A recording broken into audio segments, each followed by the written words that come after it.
بسم الله الرحمن الرحيم والعاديات ضبحا فالموريات قدحا فالمغيرات صبحا فأثرن به نقعا فوسطن به جمعا إن الإنسان لربه لكنود وإنه على ذلك لشهيد وإنه لحب திங்கட்கிழமை 15/12/2010 அன்று சுமார் 35 லட்சம் மக்கள் உலக பூரா வந்து அந்த ஹஜ் கிருமையை நிறைவேற்றினார்கள். ஆனால் நீங்களும் டிஎன்டிஜே சகோதரிகளும் புதன்கிழமை அன்று 17/11/2010 நோன்பு நோட்டீர்கள். பூகோள அடிப்படையின்படி சவுதி அரேபியாவிற்கும் தமிழ்நாட்டிற்கும் 2.5 மணி நேரம் தான் வித்தியாசம். 2.5 மணி நேர வித்தியாசத்திற்கு 2 நாட்கள் செல்லுமா? விஞ்ஞான அடிப்படையில் பதில் சொல்லுங்கள். நீங்கள் செய்ததுதான் சரி என்றால் இந்த உலகம் பூரா 32 லட்சம் மக்களுடைய ஹஜ்ஜினுடைய நிலை என்ன? விவரம் சொல்லுங்கள், பதில் சொல்லுங்கள். அஸ்ஸலாமு அலைக்கும் வரஹ்மத்துல்லாஹ். அவங்க என்ன கேட்கறாங்கன்னா, அரபா அன்றைக்கு இந்த வருஷம் 35 லட்சம் ஹாஜிகள் வந்து 15ஆம் தேதி என்று மக்காவுல அரபா வெளியில என்ன செய்யறாங்க, கூடுறாங்க. அப்ப அவங்க அரபாவுல கூடுறாங்கன்னா 15ஆம் தேதி கூடுனா 16ஆம் தேதி தான் பெருநாள் வரணும். அடுத்த நாள் 10ல் தானே பெருநாள் வரும். அந்த மாதிரி இருக்கக்கூடிய நேரத்தில் நீங்க 2 நாள் கழிச்சு இது பண்ணிருக்கிறீங்களா? அப்ப 35 லட்சம் பேருடைய ஹஜ்ஜுடைய நிலை என்ன? அவங்க எல்லாம் தப்பு செஞ்சுட்டாங்களா?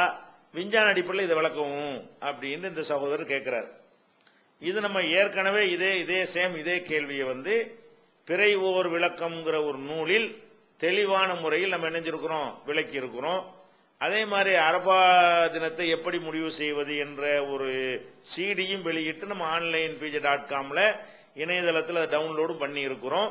இருந்தாலும் கேட்டதுக்காக வேண்டி இன்னொரு தடவை தெளிவாக நம்ம விளக்குகிறோம்.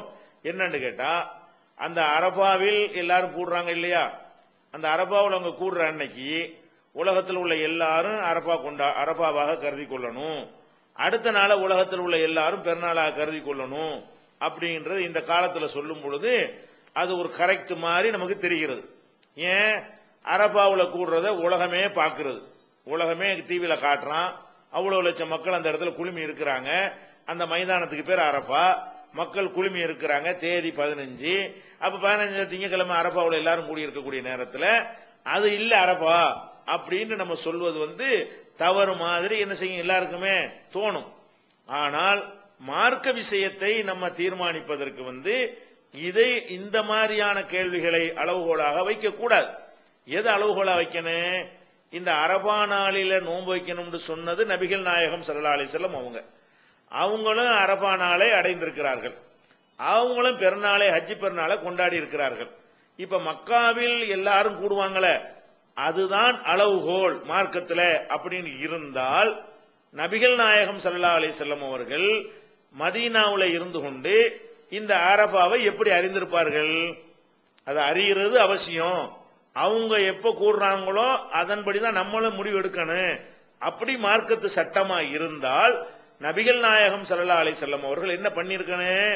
இந்த அரபா தினத்துக்கு ஒரு 4 நாளைக்கு முன்னாடியே ஒருவரை மக்காவுக்கு அனுப்பி அங்கிருந்து என்னைக்கு மக்கள் அரபாவை முடிவுறான்னு பார்த்துட்டு உடனே வந்து சொல்லு அப்படின்னு ஒரு ஆளை நியமிச்சிருக்கணும். அல்ல தலப்புற என்னைக்கு துல்ஹஜ் பெற ஒண்ணுங்கிறதையாவது தெரிஞ்சு கொண்டு மக்காவில் என்னைக்கு ஒண்ணுங்கிற அறிந்து கொண்டு வேகமா ஓடியாந்து சொன்னா இவங்களும் அதே அனுசரிச்சு என்ன செய்யலாம்?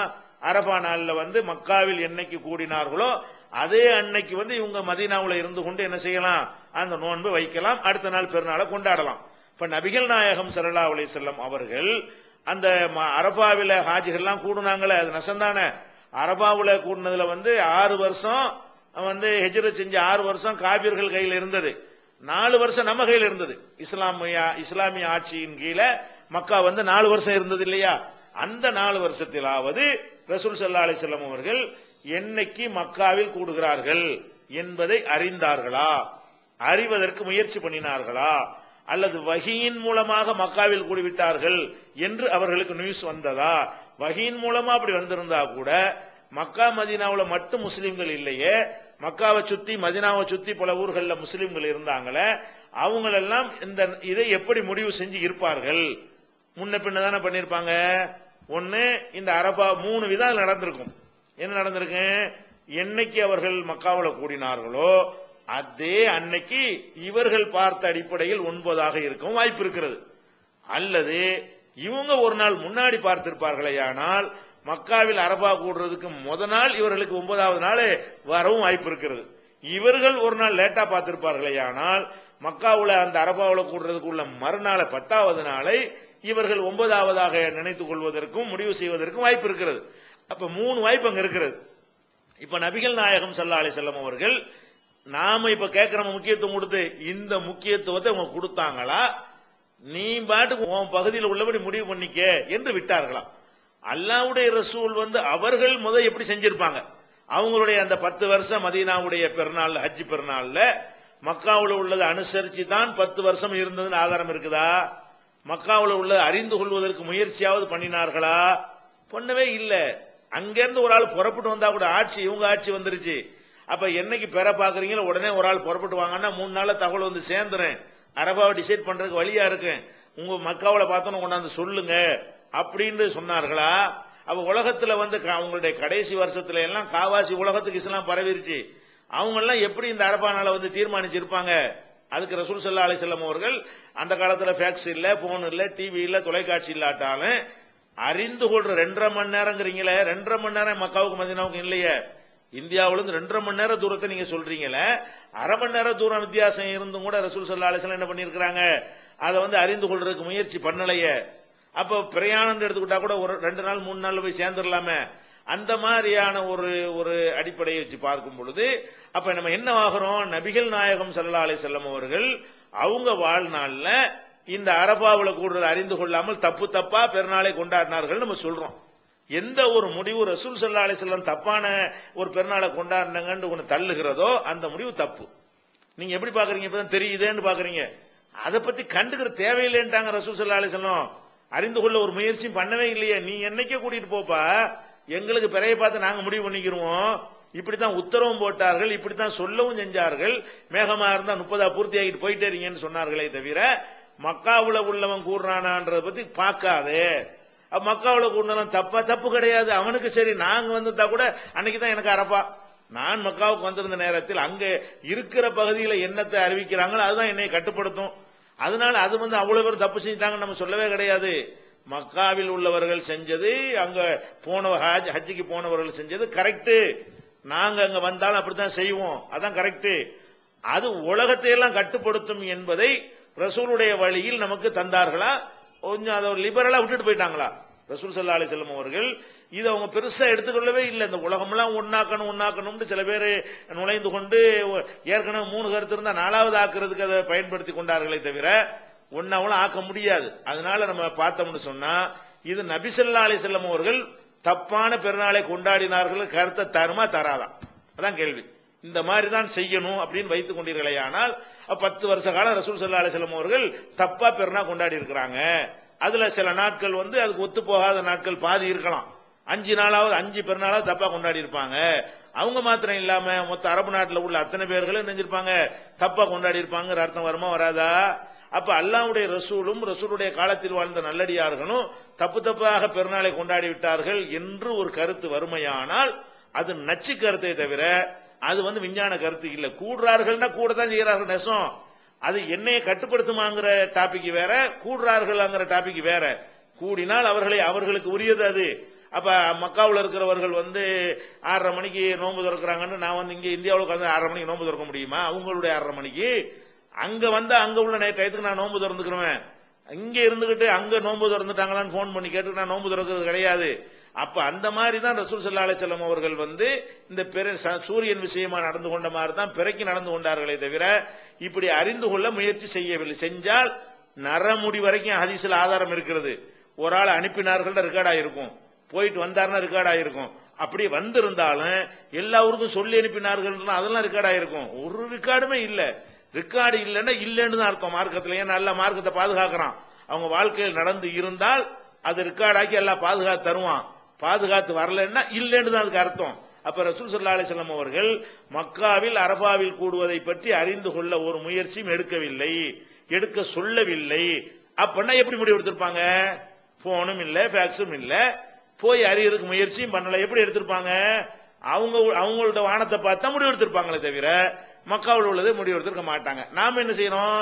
அல்லாஹ்வுடைய ரசூல் ஒரு முடிவு எடுத்து அதன்படி செஞ்ச தப்பு இல்லாமல் போகுமே, ஆனால் நாங்கள் எடுத்ததும் தப்பு இல்லாமல் போய்விடும். நாங்க ரசூல் ஸல்லல்லாஹு அலைஹி வஸல்லம் பின்பற்றோம். இந்த ஒரு அடிப்படையை நீங்க என்ன செய்ய வழங்கிக் கொள்ளணும். ஒண்ணு. ரெண்டாவது இன்னொன்று இருக்கிறது. இப்ப இப்ப விஞ்ஞான ரீதியா நீ கேட்கறதுக்காக நான் சொல்றேன். இது ஹதீஸ் அடிப்படையில் உள்ள ஒரு விஷயம். விஞ்ஞான ரீதியா எடுத்துக்கிட்டீங்கன்னு சொன்னா, அரபாவுல அவங்க பகல் நேரத்தில் அரபாவுல இருக்கிறாங்கன்னு வைங்களேன். அவங்க அரபாவுல இருக்கக்கூடிய நேரத்தில் ஒரு பக்கம் பகலா இருக்கும், ஒரு பக்கம் ராத்திரியா இருக்கும். அப்ப அந்த அரபாவுல அவங்க இருக்கக்கூடிய நேரம் நோன்பு வைக்கிறக்கூடிய நேரமா இருந்தா தான் நம்ம நோன்பு வைப்போம். அந்த சவுதிக்கு நேர் ஆப்போசிட்ல கீழே இருக்கக்கூடிய நாடுகளா இருந்தால் அவன் அரபா விட்டு வெளியேறும் பொழுதுதான் இவங்களுக்கு அரபாவுடைய நாளே வரும். அடுத்த நாள் ஆகி போயிடும். கண்டிப்பா அடுத்த நாள் அவனுக்கு வரத்தான் செய்யும். உலகத்துக்குலாம் ஒரே நாள்ல வரவே வராது. ஏன்னா பாதி பகல் பாதி இரவா இருக்கக்கூடிய நேரத்தில் அரபாவுடைய நாளுங்கிறது அவன் அடுத்த நாள் வைக்கக்கூடிய நிலையும் சில பேருக்கு என்ன செய்யும் உண்டாகும் சயின்டிபிக்கா. அதையும் நம்ம கவனிக்கணும். அதனால சயின்ஸ் இதெல்லாம் தூக்கி வச்சுப்புட்டு பிறக்கின் ரசூல் ஸல்லல்லாஹு அலைஹி வஸல்லம் ஒரு பார்வை வச்சுட்டாங்க. ஒரு நாள் ரெண்டா முன்ன இருக்கிற பத்தி பிரச்சனை கிடையாது. அது போக இன்னொரு விஷயம் என்னன்னு கேட்டா, இப்ப நம்ம செஞ்சோம் இல்லையா தமிழ்நாட்டில், நம்ம திங்கக்கிழமை அரப்பாண்டாங்க. நம்ம என்ன பண்ணோம்? திங்கக்கிழமை அரப்பா கிடையாதுன்னு சொல்லிவிட்டு 15 கிடையாது 18 தான் பெருநா கொண்டாடினா 17 தான் என்ன செய்யறோம்? அரபா ஆக்குறோம். அதே நேரத்தில் இன்னும் மற்றவங்க எல்லாம் 16 தான் ஆக்குனாங்க. அவங்களும் தான் மாற்றம் செஞ்சிருக்கிறாங்க. அது இன்னும் தகவலுக்காக பதிவு பண்றாங்க. நம்ம மட்டும் மாற்றம் செய்யல. சவுதியில் உள்ளவர்களுக்கு மாத்தமாக இந்தியாவில் உள்ள எல்லாரும் தான் மாற்றம் செஞ்சிருக்காங்க. அவங்க ஒரு நாள்ல மாற்றம் செஞ்சாங்க, நம்ம 2 நாள்ல மாற்றம் செஞ்சோமே தவிர இங்க உள்ளவங்களும் அரபாவை கணக்கு பண்ணவே இல்லை. அரபாவை கணக்கு பண்ணி அறிவிச்சது அரபு நாடுகளுக்குள்ளதான் அறிவிச்சுக்கிட்டாங்களே தவிர உலகமே ஏத்துக்கல. அது ஒரு விஷயம். அடுத்து என்னன்னு கேட்டா, எந்த சவுதியில இந்த மாதிரி பார்த்துட்டாங்க என்று அது ஒரு ஆதாரமா காட்டுகிறார்களோ அந்த சவுதியிலே பத்வா கொடுத்திருக்கிறாங்களே, எங்களை இதை பார்க்க தேவையில்லை, நாங்க இங்க பெற பார்த்து நாங்க அறிவிக்கிறோம், எங்களுக்கு உரியது, நீங்க உங்களுக்கு உரிய கணக்குல எடுத்துக்கிறீங்கன்னு சொல்லி இருக்கிறார்கள். அது மார்க்க ஆதாரமா நான் சொல்லல, அவங்களே அதை வலியுறுத்தல. யாரு அதை டிக்ளேர் பண்ணுகிறார்களோ அந்த உலமாக்களை இதை வலியுறுத்தல. இது எங்களுக்கு உரியது உங்களுக்கு உரியது வேறையா இருக்கலாம் என்று பத்வா கொடுத்து அதெல்லாம் இணையதளங்கள்ல கூட நினைஞ்சிருக்கிறோம். கடந்த காலங்களில் வெளியிட்டும் இருக்கிறோம். உணர்வோட வெளியிட்டு நினைவு இருக்கிறது. அதனால அரபா தினத்தில் நாங்கள் அங்கே வந்து விட்டால் அங்க என்ன அரபாவோ அதான் எங்களுக்கு அரபா. நீங்க எல்லாம் அரபாவுக்கு போயிருந்தீங்கன்னா அதான் உங்களுடைய அரபாவுடைய நாள். அதுல மாற்று கருத்து கிடையாது. நீங்க இங்க வந்தா இங்க என்ன நேரம் இங்க என்ன நாள்ங்கிறது தான் நீங்க பார்க்கணுமே தவிர அங்க உள்ளது பார்க்க முடியாது. நாங்க அங்க வந்துட்டு அதை தான் பார்க்கணுமே தவிர இங்க பிறந்த உறவை பார்க்க முடியாது. அந்த அடிப்படையில இதுல யாருக்கும் எந்த குழப்பமும் ஏற்படல. அவங்க செஞ்சது அவங்களுக்கு சேர்ந்தா, நம்ம செஞ்சது நமக்கு சேர்ந்தா. இப்படிதான் ரசூல் ஸல்லல்லாஹு அலைஹி வஸல்லம் காலத்தில் நடந்திருக்குது. குழந்தை வயிற்றில் இருக்கும் பொழுது எப்படி மூச்சு விடுறதுன்னு குர்ஆன் ஹதீஸ்ல ஏதாவது தெளிவுக்காக கேட்கிறாங்க. என்ன கேள்வி கேட்கிறாங்கன்னா, குழந்தை தாயின் வயிற்றில் இருக்கும் பொழுது எப்படி அது மூச்சு விடுகிறது அப்படின்னு ஒரு சகோதரி கேட்டிருக்கிறாங்க. இது ஒரு நல்ல கேள்விதான். அங்க தாயின் வயிற்றில் இருக்கும் பொழுதெல்லாம் மூச்சுக்கு வேலையே கிடையாது. மூச்சு விடுற பிரச்சனை எல்லாம் கிடையாது. மூச்சு விட்டு விட்டு என்ன அதுலயே வாயு முட்டிக்கிட்டு போயிடும், வழங்குதா? அந்த மாதிரியான அமைப்புலாம் கிடையாது. வயிற்றுக்குள்ள இருக்கிற வரைக்கும் தொப்புள் கொடி வழியாகத்தான் அதனுடைய வளர்ச்சிக்கு தேவையான ஊட்டச்சத்துகள் எல்லாமே கிடைக்கிறது. மூச்சு விட்டுத்தான் அது வாழணுங்கிற ஒரு கட்டத்துக்குள்ள என்ன இல்ல, அந்த மூச்சு கிடையாது. எப்ப பிறந்த உடனே அழுகுது பாருங்க, அழுகையில தான் அந்த நரம்பு டக்குன்னு மாறுது. அழுக வைக்கணும் இல்லை, அழுக வைப்பாங்க. அந்த குழந்தை பிறந்த உடனே டாக்டர்கள் கிட்ட சொல்லுவாங்க, குழந்தை பிறந்த உடனே அழுதுற வேண்டும், அழாட்டி நம்ம அழ வைக்குவாங்க. அழுதுருச்சுன்னு சொன்ன உடனே அந்த அழுகும் போது தான் என்ன செய்யறது, மூச்சு விடுற அந்த கனெக்ஷனை எல்லாம் உண்டாக்குறான். அது வரைக்கும் தொப்புல அறுத்துப்பட்டு வெளியே அழுகிறதுக்கு முன்னாடி வரைக்கும் அதுக்கு இந்த மூச்சு விடுற பஞ்சாயத்து என்ன செய்யல. அப்ப மூச்சு விடுறத பத்தி கேட்கிற மாதிரி எதுவும் கேட்கலாம், எப்படி அது பாத்ரூம் போகும், எப்படி அது கக்கூசு போகும்லாம் கேட்கலாமா இல்லையா? அப்படியெல்லாம் கூட இருக்கத்தான் செய்யுது. அதுக்குள்ள சேர்ந்தா அது பெரிய தொட்டியை நிறைஞ்சு வருமே கர்ப்ப பை. அதெல்லாம் அது வேற விதமான வளர்ச்சி. அது உள்ளுக்குள்ள இருந்து கொண்டு தாயினுடைய அந்த உடல்ல இருந்த அந்த ஊட்டச்சத்துக்களை எடுத்து வளர்றது என்பது அது ஒரு வகையான வளர்ச்சி. அந்த உள்ளுக்குள்ள இருந்து வளருவதற்கு என்ன இல்ல, மூச்சு வாய் வழியாக சாப்பிடுவது அந்த மாதிரியான ஒரு பஞ்சாயத்துலாம் அதுக்கு இல்ல. அதனால அது தேவையும் கிடையாது. அல்லாஹ் அவனுடைய குதிரத்தை கொண்டு என்ன செய்யறான், வேற விதமாக அதை வளர்க்கிறான். அவ்வளவுதான். சரி, இப்ப மூச்சு விடுறதுங்கிறது பெரிய ஒரு அளவா போனோம்னு மூச்சுன்னு சொல்றோம். அந்த உள்ளுக்குள்ள போய் நுழைஞ்சவன அந்த ஒரு 15 நாள் 1 மாசமா இருக்கிற கருவு எப்படி மூச்சு விடும்? மூக்கே இல்லை இருக்கு, அது உயிர் தானே. அது மூச்சையும் மூக்கும் இல்லாம அந்த மூக்குங்கிற அந்த அதுக்குரிய அந்த புரோகிராம் உண்டாகாம உயிரோட தானே இருந்துச்சு. அந்த மாதிரியான வளர்ச்சி அது. Allah